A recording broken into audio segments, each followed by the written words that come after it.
باللطف عاملك الخبير لم يخل عمرك من نذير اقبل فنور كتابه زاد إذا ضعف المسير. بسم الله والصلاة والسلام على رسول الله وعلى آله وصحبه أجمعين. Fillimisht e falenderojmë Allahun te barek ve taala që na mundsoi me u pa me u taku këtu. E lutim Allahun te barek ve taala që të na bashkoj zemrat për hir të tij. E lutim Allahun te barek ve taala që çdo herë të na bashkojnë punë të mira, në vende të mira, në këtë dunja dhe në botën tjetër. Wallahi nga njëherë bjen jo rrallë herë fjala një prej ulemave të vjetër që ka thonë vllaznit ton, fjala është vllaznit musliman, janë më të dashur për ne se familjet tona, se gratë tona dhe fëmijët tonë. Thot për shkak se gratë dhe fëmijët zakonisht na e përkujtojnë dunjan, ndërsa takimi me vllazni na e përkujton ahiretin. E kjo realisht e ka domethënien e vet, e ka kuptimin e vet. Na po e shohim sapo na kap dunjaja për ditë, kupton. Edhe realisht edhe normal, ato janë pjesë normale e jetës, kërkesat e bashortës, kërkesat e fëmijëve. Por realisht zakonisht të bojnë me u preokupu me çështjet dunjas. E takimi në xhami, takimi në shtëpitë Allahut te barek ve taala, takimi me ata që i dën dhe të bashkon një kible, një besim, një namaz, ka një ndjenjë të veçantë që nuk e ndin askon atë. E lutem Allahun te bareke ve taala që gjithmonë zemrat më na i bashku për Allahun, për dinin e tij, edhe gjithmonë me qenë kështu në dunja në ahiret. Jemi duke folë për jetën e Resulullahit alayhi salatu wasalam. Jemi duke u mundu me marr shkëndija, mësimi përmirësuese për edukatën tonë, për nivelin tonë, për besimin tonë, për ato që kanë avy neve në jetën tonë të përditshme. Natyrisht e gjithë jeta e Resulullahit alayhi salatu wasalam është mësim. Çdo detaj i jetës së Resulullahit alayhi salatu wasalam është mësim, për shkak se vetë Resulullah alayhi salatu wasalam nuk ishte melaçe. Ishte njeri, që do të thotë kur themi ishte njeri, atëherë mirë është. Atëherë i bjen që përderisa ishte njeri sikur na, prej gjakut dhe prej trupit, atëherë i bjen që i ka pas të njëjtat preokupime Resulullah alayhi salatu wasalam ashtu që i kemi na. Për ata realisht te Resulullah alayhi salatu wasalam i gjejmë të gjitha modelet e jetës. E gjejmë, domethënë, edhe bashorti si bashort, si do të me jetu, edhe e gjejmë prindi apo baba si babë si do të me jetu, e gjejmë në shoqni si do të me jetu, e gjejmë si mësues si do të me jetu. Pra, gjitha modelet i gjejmë te Resulullah alayhi salatu wasalam, që na kanë ardhur freskëta, na kanë ardhur sakta, na kanë ardhur qarta. Për ata, siç thot një prej sahabëve të pejgamberit alayhi salatu wasalam, Allahu te bareke ve taala nuk e ka ngrit pejgamberin, nuk e ka marr pejgamberin alayhi salatu wasalam, derisa na e ka bot qarta çdo send. Domethënë derisa na e ka sqaruar çdo send çka i duhet një muslimani, çka i duhet një besimtar. Jemi tek pozita e Resulullahit alayhi salatu wasalam pas marrëveshjes së Hudejbijes. Një marrëveshje e madhe, e cila në pikpamjen e parë u pa që është marrëveshje jo e mirë për muslimanët, dhe kemi përmendur se pat kundërshtime nga disa prej sahabëve të Resulullahit alayhi salatu wasalam në lidhje me këtë marrëveshje, mirë po frutet e kësaj marrëveshje që i bani pejgamberi alayhi salatu wasalam i shohim tash e mas duke e përcjell këtë pjesë të jetës së Resulullahit alayhi salatu wasalam. Pra më njëherë mas marrëveshjes së Hudejbijes, Resulullah alayhi salatu wasalam e dinte se nuk ka met shumë kohë dhe çdo ditë dhe çdo moment i jetës së Resulullahit alayhi salatu wasallam duhet më u shfrytëzu për shkak se jeta kalon ndërsa misioni jashtëzakonisht i madh. Mision që duhet brenda një afatit caktuar bëhet e qartë për gjeneratën e Resulullahit alayhi salatu wasallam, për gjeneratën e tij, për bashkohanikët e tij, po edhe për krejt muslimanët deri në ditën e gjykimit. Domethënë çato mësime i kanë muslimanët nga jeta e Resulullahit alayhi salatu wasallam. Për ata thash misioni jashtëzakonisht i madh, obligimi jashtëzakonisht i rënd, jashtëzakonisht i madh, jeta e Resulullahit alayhi salatu wasallam, na e dim sa ishte jeta e pejgamberit alayhi salatu wasallam. Për ata Resulullah alayhi salatu wasallam më njëherë mas marrëveshjes së Hudejbjes, pasi që u rahatu nga një prej tre armiqve kryesor, që ishin Kurejshit, e që ishte armiku më i madh për Resulullahin alayhi salatu wasallam, atëherë filloi çka të bën thirrje me qujt këtë gjuhën moderne interkontinentale apo thirrje ndërkombëtare. Pra fillon pejgamberi alayhi salatu wasallam që këtë mesazh, që këtë njohuri, që këtë thirrje të dinit të Islamit, m'ja u çu edhe njerëzve pa marrë parasysh gradën dhe pozitën që kanë. Pra letrat e Resulullahit alayhi salatu wasallam drejtuar perandorve apo fuqive apo superfuqive të asaj kohe, ishte një argument i qartë se pejgamberi alayhi salatu wasallam e dinte mirë se këtë din do të arrijë. Këtë din do të triumfoj. E kishte këtë garancë prej Allahu te bareke ve taala. Normal që duhet sakrifikohet për ngritjen e fjalës së Allahu te bareke ve taala, mirë po e dinte në veten e vet se ky din do të ngadnjej. Për ata e gjejmë, domethënë letrën që ja dërgoi Cezarit, që folëm javën e kaluar për atë letër që ja kishte dërguar pejgamberi alayhi salatu wasallam mbretit romak, pastaj që domethënë bizantët në atë kohë, se nganjëherë po them romak dhe bizant, realisht bizantët kanë qenë, ishin superfuqi. Pra pastaj letrën të cilën ja dërgoi persianëve, edhe po ashtu edhe ata superfuqi, dy superfuqi të asaj kohe, të atij niveli, edhe të atij vendi apo pjesë e lindjes mesme që ishin. Normal besimi dhe ajo dashuria e pejgamberit alayhi salatu wasallam apo dashuria e sahabeve ndaj pejgamberit alayhi salatu wasallam nuk ishte e thjeshtë. Domethënë kur e shohim se çka bënin sahabët për pejgamberin e sa, kur e përshkruan ai një prej mushrikëve që thotë kom ecë në mesin e mbretërve dhe kom qëndruar në mesin e tyre, mirë po nuk kom pa njeri të cilin e respektojnë më shumë se sa që e respektojnë shokët Muhammedin alayhi salatu wasallam. Këta thotë para marrëveshjes së Hudejbjes, një prej mushrikëve të Mekës që vjen e sheh gjendjen e Resulullahit alayhi salatu wasallam dhe sahabeve. Pra ata që e përshkruan kur merr abdes, thotë dëshironin të mbyteshin mes vetes se kush merr nga uji i pejgamberit alayhi salatu wasallam. Nëse pshtynte dikon, mundoheshin sahabët me zgjat dorën, që ajo pshtyn binte dorën e dikujt prej sahabëve, jo në tokë. E pastaj merreshin dhe preknin trupin e tyre. Domethënë një diçka që nuk e kap mendja, një dashuri apo një përkushtim që nuk e kap mendja. Po kjo nuk vjen realisht pa pas ndaj mrekulli, pa pas ndaj mucize, pa argumentet e qarta se ky me të vërtetë është pejgamberi i Allahut. Me të vërtetë është lajmtar i dërguar i Zotit të Madh. Për shkak se njerëzit e thjesht nuk e kanë arrit asnjëherë dhe nuk kanë pas mundësi edhe me presione, edhe me gjithë atë fuqi që e kanë pas, nuk kanë pas mundësi me arrit këtë respekt mesin e ushtarëve apo mesin e shokëve të vet. Pra pejgamberi sa me kishte arrit këta. Letra ju dërgoi pejgamberi alayhi salatu wasalam mbretërve, aleikum selam, mbretërve dhe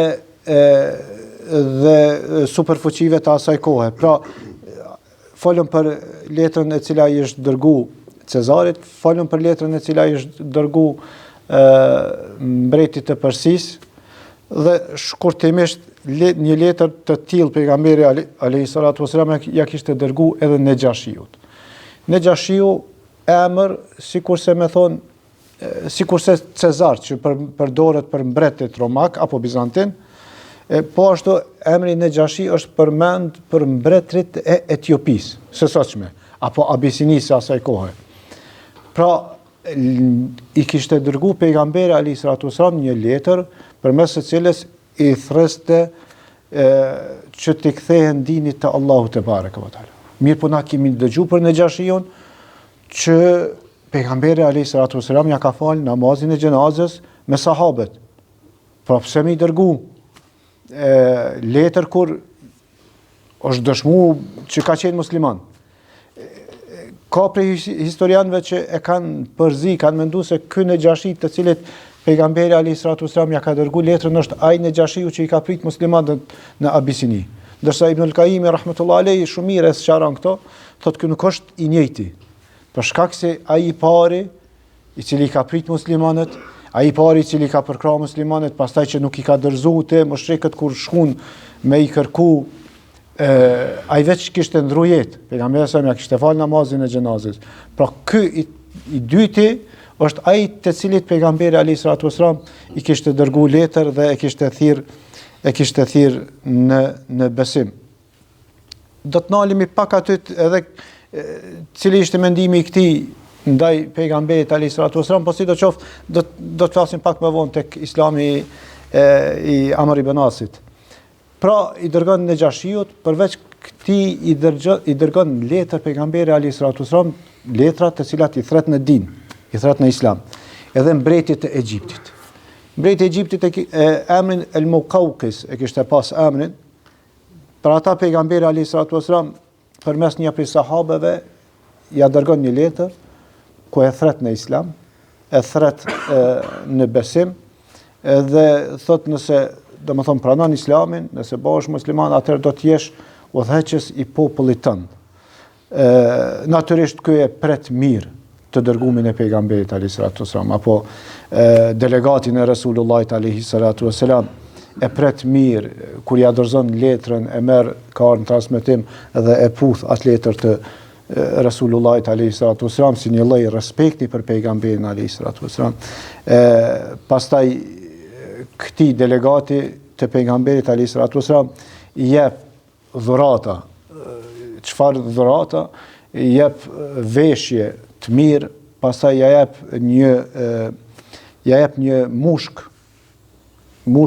për Resulullahin alayhi salatu wasalam, pa hedije, dhe plus ja jep 2 shërptore, 2 robresha më konkretisht, jo shërptore, po 2 robresha, dhe i thot këto kanë qenë veçanta tek ne.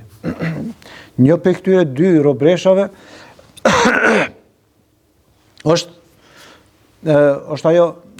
Maria, Allahu qoftë i kënaqur me të, radiallahu ta'ala anha, të cilën pejgamberi alayhi salatu wasalam e kishte ndalë për veten e vet. Dhe Maria kush është?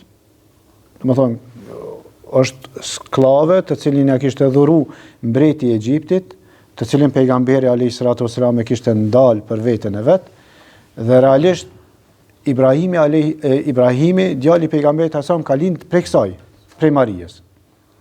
Po ka qenë bashkëshorte e pejgamberit? Jo, nuk ka qenë bashkëshorte. Pra ka qenë robresh.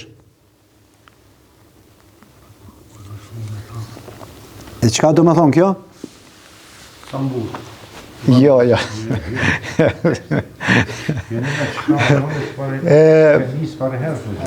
Po, pejgamberi, shikoni, gratë e pejgamberit, gratë, se është një detaj, është mirë me e ditë qëta. Po hina pak ma thellë. Gratë e pejgamberit alayhi salatu wasalam, të cilat i ka martu, ato janë nanat e muslimanëve, për cilat ka zbrit ajet kuranor.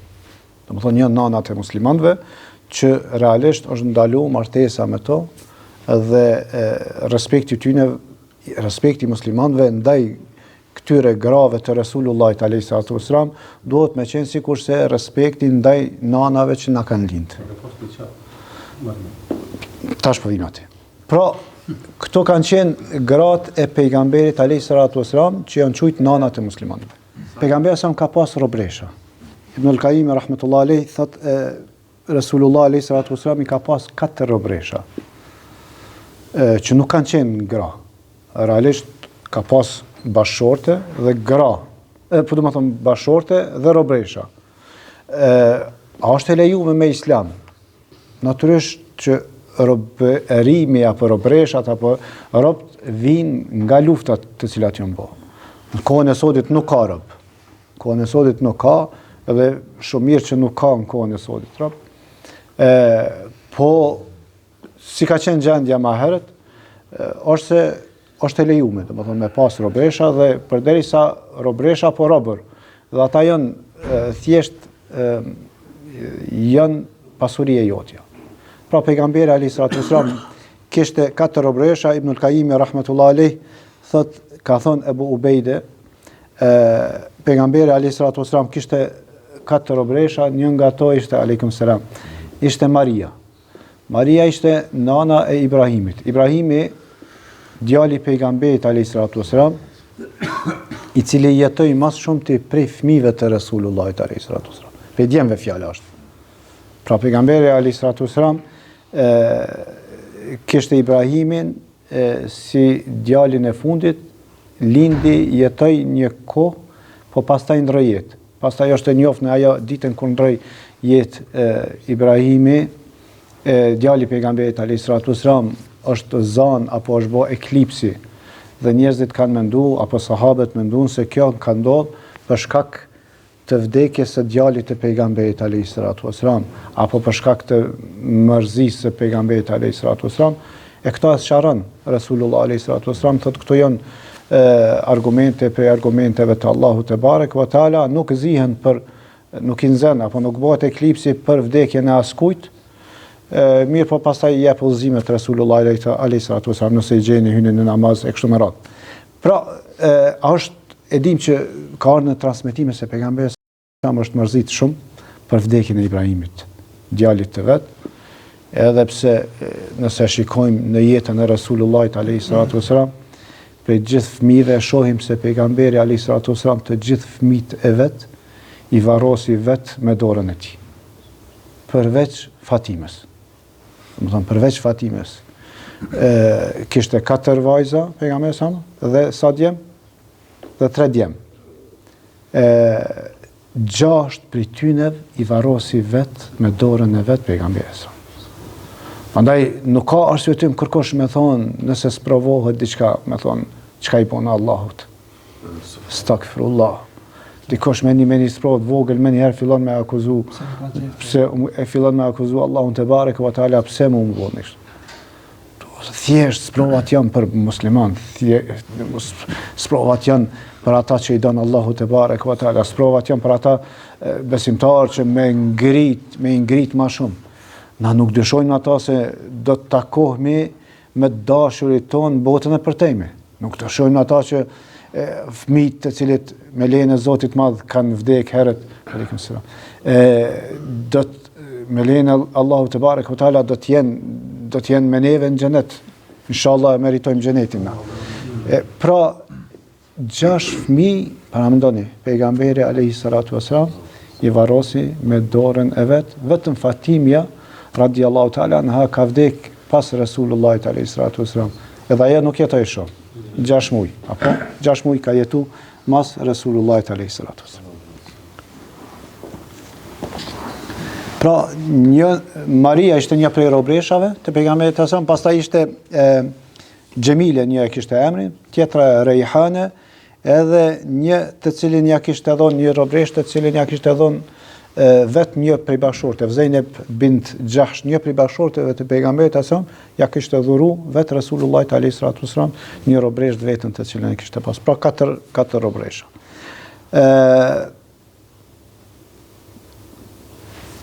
Këto ishin dhuratat prej mbretit të Egjiptit që ja dha pejgamberit alayhis salatu wasalam.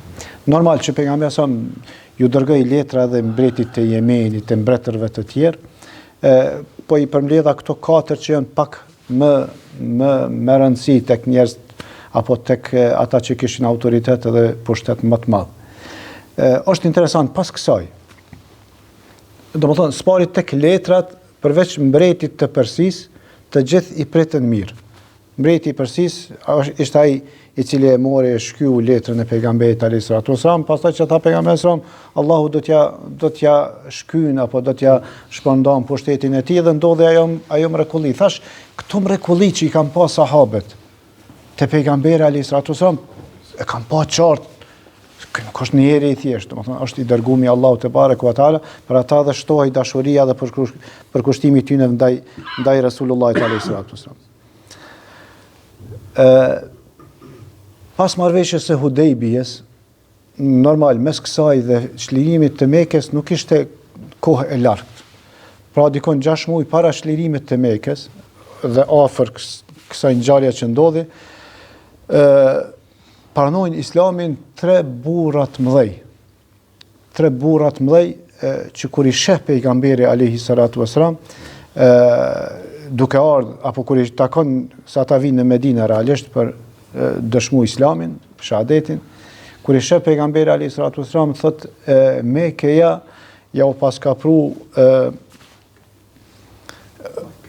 ajkën e vet. E fladh kebed i bën frytin e zemrës vet. Kush janë këta 3 burra? Është Amr ibn Asi, Khalid ibn Velidi edhe Uthman ibn Abi Talha. Amr ibn Asi radiallahu ta'ala anhu, një burr i madh, natyrisht i mençur, i aftë, me autoritet.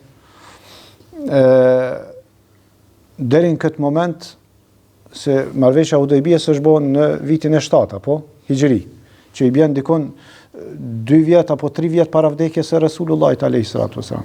Se pejgamberi sa jetoi në Medinë sa 10 vjet, apo 10 vjet Hijri jetoi pejgamberi alayhis salatu wasalam.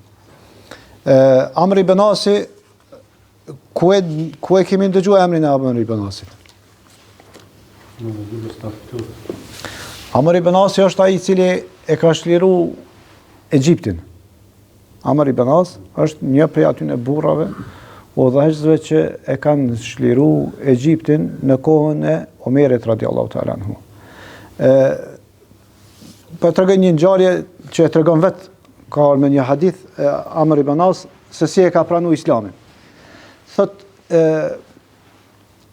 kur ndodhi marrëveshja e Hudejbijës, këto po e tregon vetë Amr ibn As radiallahu ta'ala anhu. Thot, kur ndodhi marrëveshja e Hudejbijës, e pash qartë se do të triumfon pejgamberi alayhis salatu wasalam.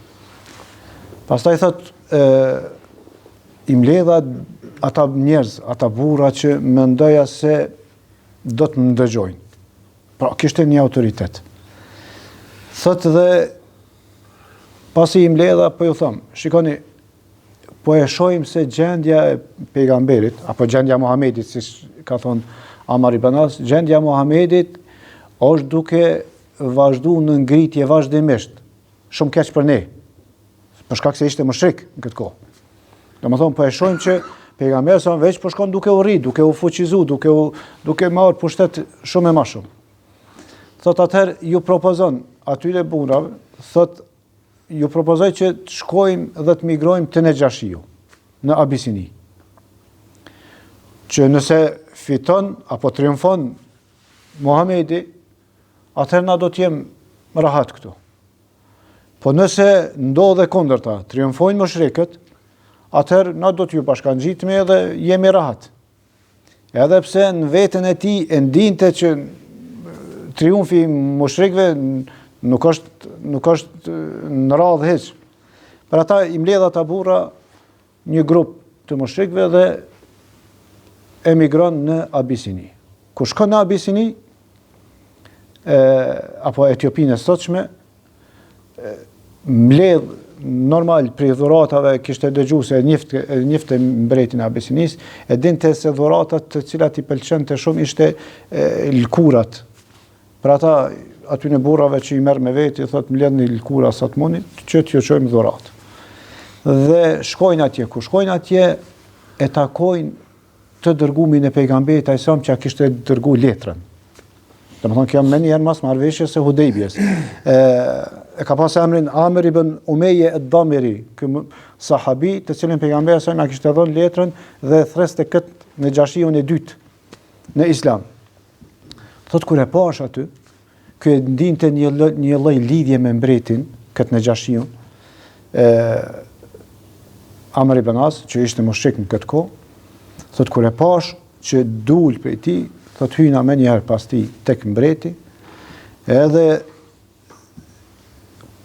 kur e shaj, i uron mirë se ardhje, mirë se vjen, domethënë mbreti, i uron mirë se ardhje, mirë se vjen e pret me fjalë të mira, pastaj thot, ke sjell ndonjë dhuratë për mua?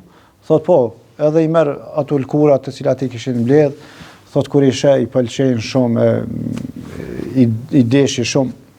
Pastaj thot e shfrytëzova këtë moment, masi që u zbot ajo situatë në një farë forme të dhurata, zbusin afrojnë zemrat. Thot Amr ibn As, po i drejtohen. Thot, po i thëm,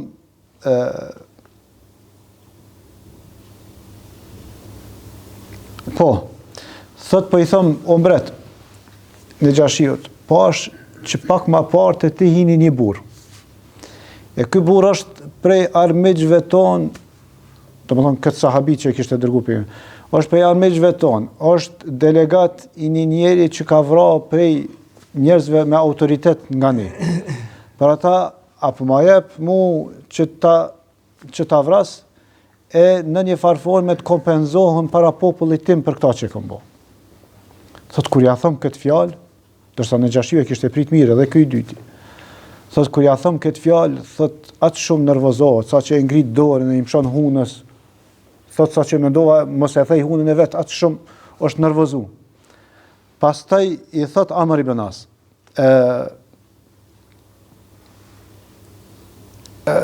pastaj thot, po i thëm Amr ibn Asit, kur i pash ato lëvizjet ti, po i thëm o mbret, te kisha ditë që kaq shumë nervozohesh me këtë kërkesë të ime se kisha bë. Thot aq keq u ndiva Amr ibn As, saqë thot me pas ndaj çamje tokës kisha hi me ik prej tij, pe kësaj situate të tronë që rash në to. Pastaj thot po më thot ky mbreti, apo më pyet, apo kërkon pe meje më ta dhon delegatin të dërgumin e një burri, e një njeriu, të cilit i vjen shpallja, ashtu qysh i ka ardhur Musa alayhis salam. Domethënë edhe ky kishte besu. Thot, e më ta dhon këto që ti me evro, kjo është i dërgumit, të Allahu te barek wa taala. Thot, atëherë për me e zbut situatën për i thëm, a vërtet është kështu ky njeri? Thot, po thot, oj, hakja Amr, mirë për ty o Amr. Thot, më dëgjo edhe paso këtë burr, paso këtë njeri, dhe më thonë për pejgamberin alayhis salatu wassalam. Thot se vallahi këtë do të triumfon. Do të vjen dita që do të triumfon, e ashtu qysh ka triumfu Musa ndaj faraonit dhe popullit dhe ushtrisë tij. Atëherë ka ardhur në transmetim se Amr ibn As këto e pranon Islamin, apo këto i premton se do ta pranon Islamin. Dhe për këto kthehet vjen në Mekë. Kur vjen në Mekë, don Allahu te bareke ve taala që në këtë kohë, në këtë situatë ishte zbutë edhe zemra e Khalid ibn Velidit. Dhe thot Khalid ibn Velid pash që, do të thonë, kjo marrëveshje e Hudejbijes shumë i ka qartësu sendet. Edhe Khalid ibn Velid e sheh situatën, e sheh se pejgamberi alayhis salatu wasallam nuk është thjesht një mbret apo një udhëheqës, po është i dërguar i Allahut te bareke ve taala, thotë edhe vendosa me unis për Medinë. Thotë kur vendosa me unis për Medinë, kisha dëshirë mos me shku vet Medinë. Domethënë Mekja me Medinën 450 kilometra. Rrugë gjatë, një javë apo 10 ditë më konkretisht ishte ajo mesatarja. Thotë mirë po unisa. Rrugës apo më konkretisht ende pa dalë mirë prej Mekës, thotë po e takoj Uthman ibn Abi Talha. Thotë po vetë ku je nis? Thotë jam nis për Medinë. E ti? Thotë edhe unë jam nis për Medinë. dytë sqarohen për çka janë nis, atëherë thot Khalid ibn Velidi thot u gëzova që nuk mbeta vet. Thot u nisa me Uthman ibn Abi Talha për Medinë, pastaj kur arri me një vend Sehl e ka pas emrin, me një lugin jo larg Mekës. Thot po e takojmë Amr ibn Asin, radiallahu ta'ala anhu. Edhe ky ishte nis, 3 burra të mëdhej, 3 komandant të mëdhej, 3 njerëz me pushtet jashtëzakonisht madh në mesin e Kurejshëve. Për ata pejgamberi sa Kurejshi jashtëzakonisht shumë gëzohet. Thot pejgamberi Amr ibn As, tash edhe ky gëzohet Kurejshi Khalid ibn Velidin, me Uthman ibn Abi Talha i drejtohet Khalidit, që ka qenë njeri me autoritet. Thot ja Eba Selman e ka pas pseudonimin. O Ebu Selman, thot për ku? Thot vallahi është sqaru rruga. Është sqaru rruga. Nuk ka më dyshim këtu. Vërtet Muhamedi nuk është pejgamberi Allahut te bareke ve taala, për ata jam nis thot që t'ja dho besën e të bëhen musliman. Amr ibn As thot vallahi thot edhe unë jam dalë për këtë qëllim. Atëherë tërët bashkohen, natyrisht kjo prej urtësisë dhe mëshirës së Allahut te bareke ve taala, tërët bashkohen dhe nisen për Medinë. Shkojnë në Medinë, kur i sheh pejgamberi alayhis salatu wasalam gëzohet jashtëzakonisht shumë. Jo pse nuk kishte burra në mesin e muslimanëve, kishte burra. Mirë po edhe këta kishin një autoritet të madh, edhe kishin një histori të mirë, në kuptimin e mençurisë, kuptimin e udhëheqjes ushtarake e ashtu. Për ata gëzohet pejgamberi alayhis salatu wasalam kur i sheh. Dhe normal i afrohet Khalid ibn Velidi, e pranon islamin, e dëshmon islamin para pejgamberit alayhis salatu wasalam. Amr ibn As i afrohet pejgamberit alayhis salatu wasalam dhe e kishte zakon. Pejgamberi alayhis salatu wasalam kur pranonin islamin, vinin dhe kapnin për dorë, azgjatnin dorën pejgamberit alayhis salatu wasalam, një farforme, një lloj bese se unë do të jem për atyre që do të pasoj sinqerisht. Amr ibn As kur vjen te pejgamberi alayhis salatu wasalam, ja zgjat dorën dhe ka për dorë pejgamberin alayhis salatu wasalam, dhe nuk ja lçon dorën Resulullahit alayhis salatu. Thot pejgamberi sa maleke ja Amr, thot çau me ty, çka ki? Thot ja Rasulullah, pranoj islamin, po mirë po e kam kusht. Kam një kusht. Çfarë kushti? Thot që Allahu më mi fal gabimet që i kam bërë më herët, se po e ndin veten në rand. Atëherë pejgamberi alayhis salatu wasalam thot ja Amr, po, bayi fa innal islam yajibu ma kana qablahu. Thot o Amr, besato, që thonë, jep e besën, për shkak se islami shlyen, fshihen gjithë mëkatet dhe gjunahet dhe gabimet që i ke bërë më herët. Përveç kësaj, wal hijrati ka edhe wa anna al hijra tahdimu ma kana qabla, edhe hijreti shlyen gjitha gjunahet apo gabimet që janë bërë më herët, wa anna al hajja yahdimu ma kana qablahu, edhe haxhi shlyen të gjitha gjunahet që janë bërë më herët, gabimet që janë bërë më herët. Pra, 3. Dhe Amr ibn As në këtë moment i kishte 2 prej tyneve. Çka? E kishte e para që është bërë musliman, e dyta edhe kishte bërë hijretin. Në një farforme pejgamberi alayhis salatu wasalam e garanton se Allahu te bareke ve taala momentin që hyn në islam, pranon islamin, Allahu te bareke ve taala shlyen mëkatet, fshin gabimet, ajo që për neve jetë këtu është haxhi. Domethënë haxhi ka met derë e hapne për besimtar, për musliman deri në ditën e gjykimit. A don që Allahu te bareke ve taala me t'i shly, me t'i fshi, me të mëshiru, me t'i fal gabimet, çka i ke bërë deri në atë moment, atëherë bën haxhin. A don me qel një faqe të re me Allahun te bareke ve taala, një fletë të bardhë me Allahun te bareke ve taala, bën haxhin, krye haxhin. Haxhi është natyrisht është për shtyllave të islamit që Allahu te bareke ve taala nuk i ka obligu gjithë musliman për shkak të disa situatave që janë fjallasht, për shkak se duhet me qenë ana materiale edhe ana shëndetësore, do të me pas me qenë i përgatitur edhe materialisht, po edhe me shëndet.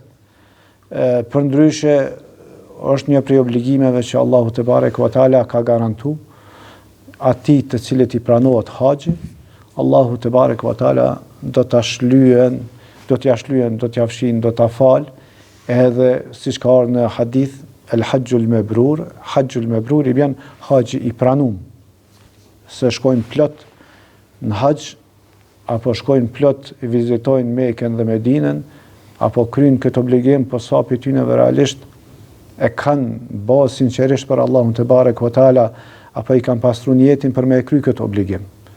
Ka për atyneve që shkojnë e bojnë haxhin si një lloj turizmi, ka dikush që shkon e bën haxhin për shkak të kojshive, ka dikush që e bën haxhin për shkak farefisit apo kështu me radhë, pra nuk është i qartë në qëllimin e tij, nuk është i qartë në mendimin e tij, e haxhi kryhet vetëm si obligim, si thirrje ndaj ftesës që ta ka bëu Allahu. Cila është telbia, cila është thirrja, cila është lutja të cilën e bën njeriu kur shkon në haxh? Lebejk Allahume lebejk. Çfarë do thotë lebejk? O Zot, përgjigjem. Do thonë, ti më ke thirrur, unë po të përgjigjem. Unë po të përgjigjem. Ç'kjo është? O Zot, po të përgjigjem ty në thirrjen që më ke bëu. O Zot, kjo është lutja e cila më shumë ti kërkohet nga haxhiu me bë, pra thirrje ftesës që na ka bëu Allahu te bareke ve teala. Edhe këto, pra kjo derë ka met për muslimanët. Elhamdulillah që ka met një derë përmes cilës mundë me hap një faqe të bardhë me Allahun te bareke ve teala. Haxhul mebrur leysa lahu jazaun ila al-janna, ka thënë pejgamberi alayhis salatu wasalam, haxhi pranum nuk ka shpërblim tjetër për ta përveç xhenetit. Çka po ta më shumë? Domethënë, haxhi i pranum xhenet. Ç'kjo është matematika. Lusim Allahun te bareke ve teala me na mundsu me kry ata që nuk e kanë kry. Ata që e kanë kry, Allahu te bareke ve teala me ja mundsu prap me kry këtë obligim. Astaghfirullah wa li wa lakum. Pra kjo është ato letrat, ky është Islami i këtyre tre burrave. Nuk po him në betejën e Khajberit se merr kohë, e na jet me fillu tash, na jet në gjys për ata, inshallah po e lojmë për javën e ardhshme. Pra këto shkurtimisht kjo është ato ndodhit që kanë ndodhur pas marrëveshjes së Hudejbiyes, të cilën e bani pejgamberi alayhis salatu wasallam.